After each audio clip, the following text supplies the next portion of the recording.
અમદાવાદ વિમાન દુર્ઘટનાને લઈને મહત્વપૂર્ણ સમાચાર, જેમાં દુર્ઘટનાના 253 હતભાગીઓના ડીએનએ મેચ થયા છે, જેમાં 240 પેસેન્જર અને 13 નોન પેસેન્જરના ડીએનએ મેચ થયા છે. 19 નોન પેસેન્જરમાં 13 મૃતદેહના ડીએનએ મેચ થયા છે. તો 6 ફેશિયલ આઈડેન્ટિટી કરી મૃતદેહ સ્વજનને સોંપાયા. 259 વ્યક્તિઓની ઓળખ થઈ ચૂકી છે. 256 મૃતદેહ તેમના સ્વજનોને આપી દેવામાં આવ્યા છે.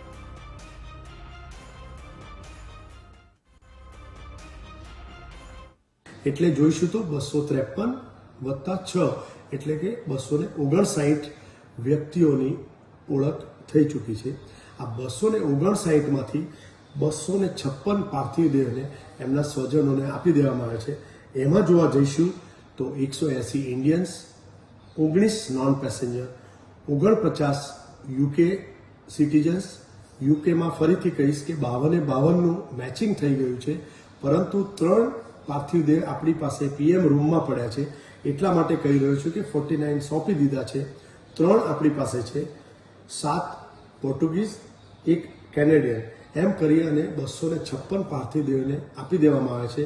ફરીથી કહીશ કે બાકીના 3 મૃતદેહ જે યુકેના છે એમાંથી કોઈ પણ સમયે 2 જઈ શકે છે. બીજા 1 મૃતદેહને 25 તારીખની ફ્લાઇટ